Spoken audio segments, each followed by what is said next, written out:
Ava is my oldest daughter, and although she's 9, she's already mastered what I call the iron fist and the velvet glove. By that, she knows intuitively how to be tactful, but super candid at the same time.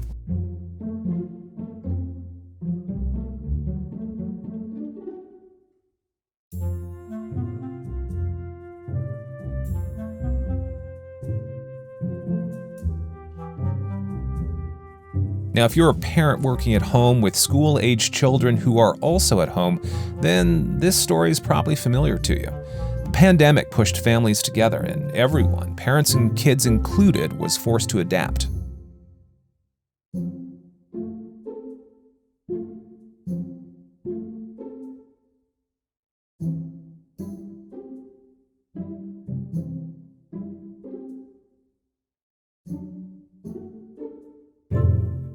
For a time, we told ourselves we could do it because, well, this couldn't last forever. The first wave would subside, schools would put mitigation strategies in place, and by fall, kids could return to school safely, and we could spend less time making snacks and more time doing our jobs.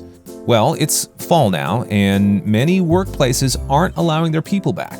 Some school boards are still fighting with teachers' unions over proper safety measures, and several school districts have had to close their facilities because of a spike in cases. So that thing we all put up with because, well, couldn't go on indefinitely? Yeah, it's gonna go on indefinitely. And according to our guest on this podcast, companies and HR leaders ignore this problem at their peril. Already, there's tons of op-eds on the subject. The Atlantic had a headline that actually read, "This is unsustainable for working parents." But Jennifer Vena says it doesn't have to be that way if employers are prepared to embrace some new thinking. Jennifer is the VP of Consulting Services at Bright Horizons, the largest provider of employer-supported childcare in America. She joins us today at the Nexus. The Nexus, a place where people converge and connect. On this podcast, we look at the things that are changing the way all of us do our jobs. We're going to take a quick peek into the minds of those people who are helping us change. Scientists, HR leaders, and experts in human performance. I'm Chris Nelson. Jennifer, thank you for making the time to chat with us. I really appreciate it. Happy to be here. You are sheltering in place with your children, yes? Yes. And how's that going for you personally? It's the first time in my life I'm happy that I'm old because my youngest is 16. So it's much easier for me than it is for others. But I really feel for the millions of working parents who are trying to spend their days juggling the younger children, because it just cannot be easy to try to work with really little ones who need constant supervision, or even the middle school age ones who need activities, need to be kept busy. And we all know, no matter how fabulous your children are, when they're together for a long period of time, they are going to have some bickering. So there's going to be some refereeing that needs to happen as well. My 2 daughters, they cling to me like barnacles when I'm here at the house. So yeah, this has been the ultimate experiment in patting my head and rubbing my stomach at the same time. Yeah, well, and part of what's, I think, really challenging, we're calling it the double shift. Parents really are having to mix their typical workday with caregiving, family time and work, which means that they're on again late at night. And that's why they're burning out, because there's just no time for themselves and time to rejuvenate. For those companies who maybe are a little bit less willing to acknowledge these challenges, they at least have to acknowledge that there are some real economic and business implications for parents working home with their children. What we've heard most recently from our clients is that they are now seeing resignations come in. Parents are saying, I can't do this. If there's no school, I cannot continue to work. So we're seeing a drastic impact in the talent pool in terms of people being able to stay employed. One study found that 13% of working parents had to either quit or reduce their hours due to the lack of childcare already during this time, with school potentially not going back. And the other impact we're seeing is the potential impact on women's careers in particular. So we're seeing that there are a higher percentage of women who have had to quit their job or reduce their hours. And then that leads to just long-term implications for careers, for the gender wage gap issues. all the strides and progress we've made over so many years just starting to slide backwards because of this. Do you get the sense that companies are starting to recognize that and leaning into solutions? And if they have, what are they doing early on to sort of address it? One of the things I think companies can do quickly and without any real cost involved is to engage their people managers, to have their supervisors reach out to their direct reports and have one-on-one conversations about how they are doing as individuals and what supports they need in order to manage whatever is going on in their home. We did a well-being survey years ago. We started one with our organization, which asked employees, how are you as a person? And we asked them, how are you doing financially? How are you doing physically? How are you doing personally, emotionally? And what we found was just by asking that question, people felt much better about the organization, about coming to work, about their feeling engaged and valued as part of the organization because we showed we cared. So really, starting out being a caring organization is critical. How you treat your employees during this pandemic and during these times will have long-lasting effects for an organization.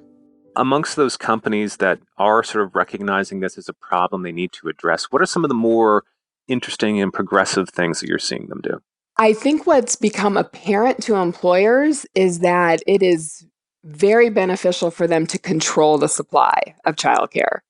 So the National Association for the Education of Young Children, which is the organization that sets quality standards for the country for childcare, their research showed that 40% of childcare centers are likely not to reopen following the pandemic.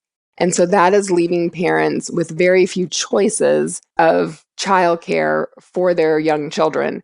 And if you are an employer who has control over that supply, meaning you have your own worksite childcare center, or you purchase spaces in an existing center that you can make available for your employees only, then you have a better chance of supporting them being able to return to work, be their most effective at work, most productive for you. And we've done research going back 15, 20 years, got data back that proves that it helps retain employees and recruit employees. And one of our best statistics was 86% of female managers said that access to the childcare center helped them advance their career because it provides them with that high quality, stable care that allows them to focus, be productive, and be able to go after what they want in the workforce in terms of their career. Jennifer, that's great for companies who will see their people return to work, but I'm wondering about those working parents who will be home with their kids for the foreseeable future. You can support your school agers in two ways. So we have formed partnerships with 3 basically tutoring agencies that are going to be providing small group care in groups of 10 for children to bring their own devices and do their own virtual schooling there through supervision. So someone will be there to help them make sure they get on their courses, make sure they get their homework done, and then provide additional activities to fill the day. So that's a place parents can take their children. And then for in-home care, we have a service that will help them either self-source a nanny or caregiver to come in and supervise that care, and also create what we're calling learning pods, which allows them to partner. Maybe you get 3 other parents from your school and the 4 of you share one person, and you either pick one home to go to every day, or maybe you rotate homes. Obviously, all of these particular plans come with a dollar attached. Are companies coming up with interesting ways to fund it, subsidize it? What are they doing in terms of helping working parents address that particular challenge? Well, it depends on the options. And employers right now are choosing to subsidize that about 75%, and the parents are paying 25%, realizing that for most parents, if they're using public school, this is an additional cost that is not part of their regular budget.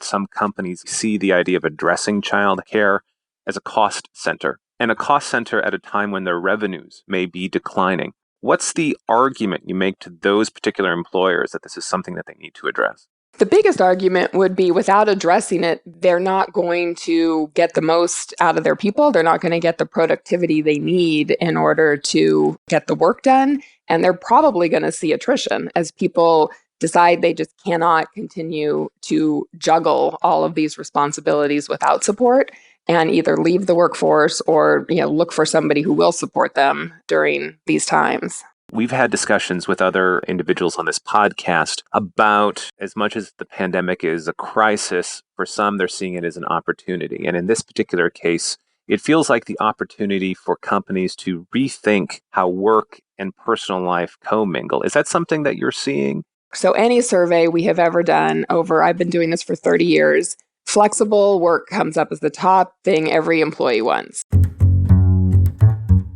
Because employees can use it for whatever reason in their life, they would like flexible work schedules, whether it's to accommodate a workout, to accommodate, again, children, family members, schooling, whatever it is that they're interested in. And so many organizations who resisted remote working, allowing employees to work from home either part of the time or all of the time, weren't given a choice, had to allow it. Just to summarize, what you're saying is companies need to lean into working parents' needs. They need to pay attention to all the things that they're juggling and, in all likelihood, recognize and acknowledge the fact that the cost of supporting working parents, although it could potentially be high, is still less than the cost of doing nothing. Yeah, so parents need support, or they cannot be their most effective, even if they're working from home. Jennifer, I want to thank you for making the time. This has been a really great conversation. Thank you for inviting me. I was happy to be here and have this conversation. If you're an employer who wants to provide unique childcare solutions to your people, Bright Horizons might have something for you. You can find them at brighthorizons.com. And be sure to check out their podcast, Teach, Play, Love, available now wherever you get your podcasts. And if you're looking for other neat ways to support your people, let Nexus Communications help. They've been helping companies for more than 20 years with industry-leading strategies, programs, and products. And my dad works there! You can find them at nexuscommunications.com. That's Nexus communications.com. I'm Ava. Thanks for listening! Wait! What's your name? Colette. And who are you to me? Your daughter. And how do you feel about how much mommy and daddy work when they're at home?